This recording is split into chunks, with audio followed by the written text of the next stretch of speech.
प्रिय विद्यार्थियों, आज अपना टॉपिक है फंक्शंस ऑफ मार्केटिंग मैनेजमेंट, विपणन प्रबंधन के कार्य। यहाँ पर एक बात आपको मैं बताना चाहूँगा कि परीक्षा में कभी कभी फंक्शंस ऑफ मार्केटिंग पर प्रश्न पूछा जाता है और कभी कभी आपके फंक्शंस ऑफ मार्केटिंग मैनेजमेंट पर प्रश्न पूछा जाता है। आपको कंफ्यूज नहीं होना है, आपको क्लियरिटी रखनी है कि अपने से फंक्शंस किसके पूछे गए हैं, क्योंकि मार्केटिंग बिल्कुल डिफरेंट कॉन्सेप्ट है और मार्केटिंग मैनेजमेंट बिल्कुल अलग से सिस्टम है। मार्केटिंग तो बिल्कुल एक प्रक्रिया हो गई, कार्य हो गया, बिजनेस कैसे करना है, और मार्केटिंग मैनेजमेंट अर्थात मार्केटिंग की एक्टिविटीज़ को मैनेज करना, उनको व्यवस्थित करना, उनको सिस्टमेटिक तैयार करना, तो दोनों में काफ़ी डिफरेंस होता है। विपणन अलग चीज़ है, विपणन प्रबंध अलग चीज़ है। कल परसों अपन ने चर्चा की थी फंक्शंस ऑफ मार्केटिंग, आज अपन चर्चा कर रहे हैं फंक्शंस ऑफ मार्केटिंग मैनेजमेंट। तो सबसे पहले तो मैं आपको आगाह करना चाहूँगा कि what do you mean by marketing management. तो आपको मैंने एक दिन तरीका बताया था कि यदि आप मैनेजमेंट के 5 फंक्शंस किसी पर्टिकुलर फील्ड पर लागू कर देते हैं, फंक्शनल एरिया पर लागू कर देते हैं, तो वह आपका वही फंक्शनल मैनेजमेंट बन जाएगा।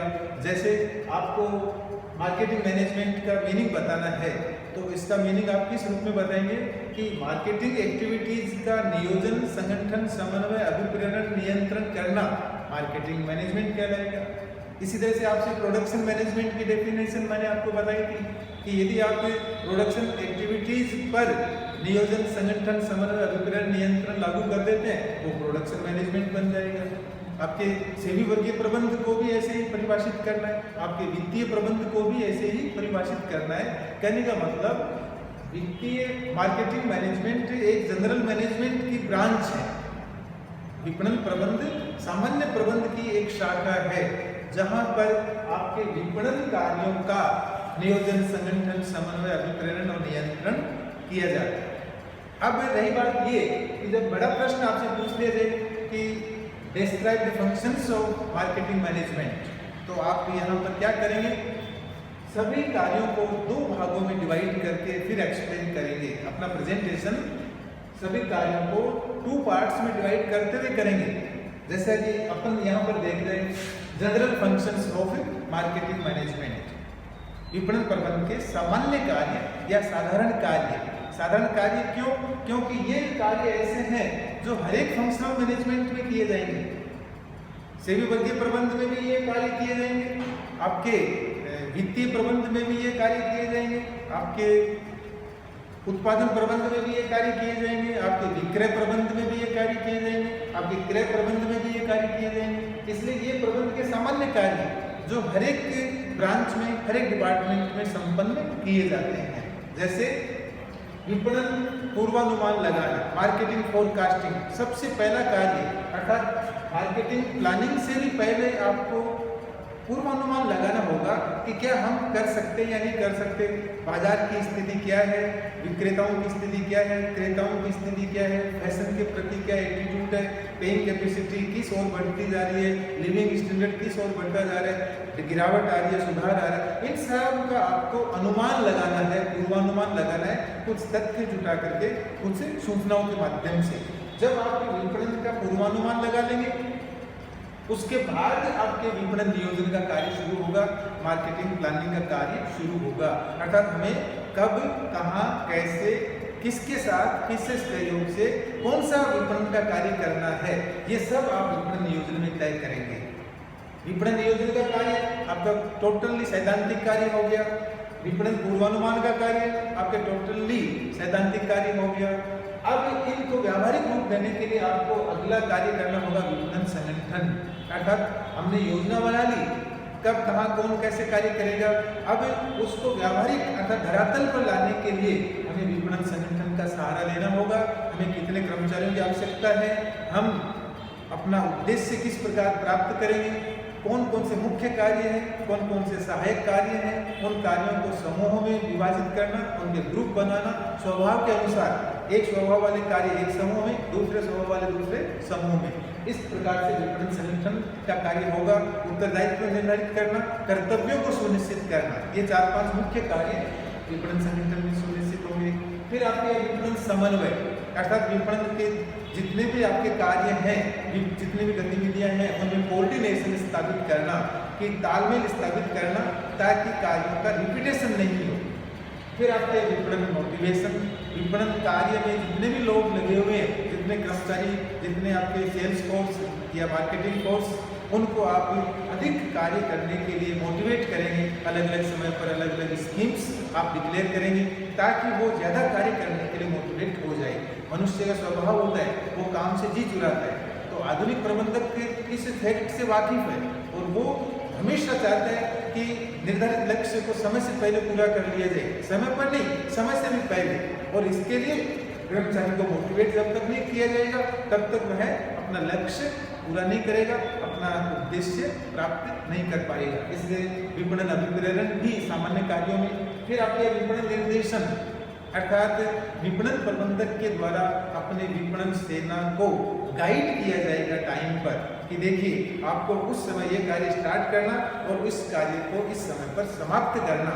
ये गाइडलाइंस है, इनके अकॉर्डिंग आपको अपना कार्य निष्पादित करना है। विपणन नियंत्रण, मार्केटिंग कंट्रोल, जैसा आप सामान्य प्रबंधन में आप देखते आए हैं, कंट्रोल सबसे अंतिम कार्य, लेकिन सबसे महत्वपूर्ण कार्य। जब तक आप मार्केटिंग कंट्रोल का कार्य नहीं करेंगे, ऊपर वाले सभी कार्यों की कोई उपादेयता नहीं है। इसमें क्या होता है, ऊपर जितने भी कार्य आपने किए हैं, क्या वो सब सही है अथवा गलत है, उनकी जांच विपणन नियंत्रण में की जाती है। आपने पूर्वानुमान लगाया, वो गलत है या सही है। आपने नियोजन का कार्य किया, वो सही है या गलत है। आपने कोऑर्डिनेट किया, क्या सभी कर्मचारी कोऑर्डिनेट होकर कार्य कर रहे हैं या नहीं कर रहे। आपने उनको मोटिवेट किया, क्या वो वास्तव में मोटिवेट होकर के प्रोडक्ट्स आपके मार्केटिंग में लग गए या नहीं लगे। आपने उनको गाइड किया, क्या उन गाइडलाइन का फॉलो कर रहे हैं या नहीं कर रहे। इन सब बातों की जांच आपके विपणन नियंत्रण में की जाती है। यदि आपको वेरिएंस नजर आता है कि मैंने ये जो टारगेट दिया था और कर्मचारी इससे हट करके काम कर रहे हैं, इतना विचरण, इतना वेरिएंस आ रहा है, तो वापस नए सिरे से आपको पूर्वानुमान, नियोजन, ये सब कार्य करने होंगे। नियंत्रण में मुख्य रूप से यही किया जाता है कि नियंत्रण से पहले जितने भी कार्य किए गए, उन कार्यों की जांच करना, यदि कोई त्रुटि पाई जाती है तो उसको दूर करने के लिए सुधारात्मक कार्रवाई करना। अब आपके specific functions of marketing management, अर्थात जो विशिष्ट कार्य जो प्रबंधन की दूसरी शाखाओं में नहीं किए जाते, दूसरी ब्रांचेज में ये कार्य आपको देखने को नहीं मिलेंगे। ये तो कॉमन है, जो कि हर एक ब्रांच में देखने को मिलते हैं मैनेजमेंट। ये केवल मार्केटिंग डिपार्टमेंट में ही स्पेसिफिक फंक्शंस है, इनको परफॉर्म किया जाता है, निष्पादित किया जाता है। जैसे विपणन उद्देश्यों का निर्धारण करना। सबसे पहला प्रमुख कार्य विपणन प्रबंधक का है कि वह अपना ऑब्जेक्ट तय करेगा, अपना लक्ष्य निर्धारित करेगा। और आपको बता देता हूँ कि वह केवल आपके शॉर्ट टर्म ऑब्जेक्ट नहीं तय करेगा, केवल मीडियम टर्म ऑब्जेक्ट तय नहीं करेगा, बल्कि लॉन्ग टर्म ऑब्जेक्ट भी तय करेगा, जिसको शॉर्ट रूप में आप SML कह सकते हैं। Short term objects, medium term और लॉन्ग टर्म, अर्थात उसको अपने महीनों के लिए, अपने सालों के लिए, 10 साल 20 साल के लिए मार्केटिंग लक्ष्य, मार्केटिंग उद्देश्य सुनिश्चित करना पड़ेगा। फिर उन उद्देश्यों को प्राप्त करने के लिए ये सब कार्य होंगे। फिर आपके मार्केटिंग अपॉर्चुनिटीज की खोज करना, उनको एक्सप्लोर करना कि हम माल कहाँ पर बेच सकते हैं, हमारा माल कौन खरीद सकता है, उन ग्राहकों की खोज करना और उनकी तरफ बढ़ना। फिर आपके विपणन सेना की नियुक्ति करना। आपने विपणन उद्देश्य तय किया है, कितने आपने शॉर्ट टर्म है, मीडियम टर्म है, लॉन्ग टर्म है, उसके अनुसार आपको अपने मार्केटिंग फोर्स, विपणन सेना अपॉइंट करनी होगी। उसकी क्वालिफिकेशन क्या होगी, किस समय पर हमें कितने कार्मिकों की जरूरत होगी, कितने सेल्स फोर्स, सेल्समैन की आवश्यकता होगी, ये सब आपको अपॉइंट करने पड़ेंगे। फिर आपके प्रोडक्ट प्लानिंग एंड डेवलपमेंट, अर्थात वास्तव में आपको अपना उत्पाद, अपनी वस्तु विकसित करनी है, अपनी वस्तु की डिजाइन तय करनी है, उसका आकार क्या होगा, स्वरूप क्या होगा, रंग क्या होगा, साइज क्या होगी, वजन क्या होगा, ये सब आपके प्रोडक्ट प्लानिंग एंड डेवलपमेंट में आपको करना है। फिर आपका विपणन प्रबंधक के मूल्य निर्धारित करता है, प्राइसिंग का कार्य भी उसके द्वारा किया जाता है। और कहने को तो प्राइसिंग कार्य करना है, लेकिन यह कार्य इतना इजी नहीं है, इतना सरल नहीं जितना अपन बोल रहे हैं। बहुत से फैक्टर्स को ध्यान में रख करके और फिर मूल्य निर्धारण का कार्य होता है। बहुत से फैक्टर्स, आपके कॉस्ट ऑफ प्रोडक्शन क्या है उसको आपको ध्यान में रखना होगा। आप कितना प्रॉफिट कमाना चाहते हैं उसको आपको ध्यान में रखना पड़ेगा। कॉम्पिटिटर्स ने प्राइस क्या रख रखी है उसको भी ध्यान में रखना पड़ेगा। सरकार ने इस वस्तु की प्राइस के लिए कोई नियम तो नहीं बना रखा कि इससे ज्यादा आप कोई प्राइस निर्धारित नहीं कर सकते, वो भी आपको ध्यान में रखना पड़ेगा। विदेशों से भी ये वस्तु आ सकती है, वहां पर इसकी क्या प्राइस है वो भी आपको ध्यान में रखना पड़ेगा। उपभोक्ता की पेइंग कैपेसिटी कितनी है वो भी आपको कंसीडर करना पड़ेगा। तो कहने का तात्पर्य मूल्य निर्धारण का कार्य सबसे महत्वपूर्ण कार्य है और इसमें बहुत ज्यादा सावधान रखने की आवश्यकता है। 1 रुपया भी यदि आपने ज्यादा रख दिया तो ग्राहक आपकी वस्तु को नकार देगा, रिफ्यूज कर देगा, और आपने 5 रुपये कम कर दिए हो सकता है उसका अट्रैक्शन बढ़ जाए। इसलिए प्राइसिंग का कार्य अपने आप में बहुत ही महत्वपूर्ण कार्य है। इसका अलग से चैप्टर दिया हुआ है, वहाँ पर अपन इसका अलग से अध्ययन करेंगे। फिर आपके क्वालिटी कंट्रोल की व्यवस्था करना।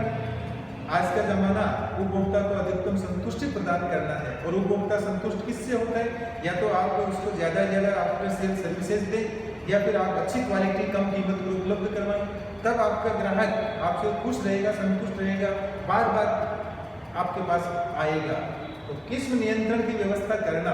एक छोटे छोटे व्यापारी भी चाहता है कि मैं अच्छी क्वालिटी दूं ताकि ग्राहक दोबारा मेरे पास आए, अर्थात वह उसको संतुष्ट करना चाहता है, खुश रखना चाहता है। बड़ी बड़ी कंपनियों में क्वालिटी कंट्रोलर की नियुक्ति की जाती है, बाकायदा क्वालिटी कंट्रोल डिपार्टमेंट अलग होता है, उसके द्वारा इंस्पेक्शन भी किया जाएगा और क्वालिटी कंट्रोल का कार्य भी किया जाएगा। लेबोरेटरीज भी उसके अंडर में रहेगी। टोटल जो प्रोडक्शन है उसको क्वालिटी कंट्रोलर 2 भागों में बांटेगा, आपके एक्सेप्टेड गुड्स और रिजेक्टेड गुड्स। रिजेक्टेड गुड्स को वापस प्रोडक्शन डिपार्टमेंट में भेज दिया जाएगा, स्क्रैप के बतौर है उसको अलग कर दिया जाएगा, सेकंड क्या उसको अलग से कम रेट पर बेचने का प्रयास किया जाएगा।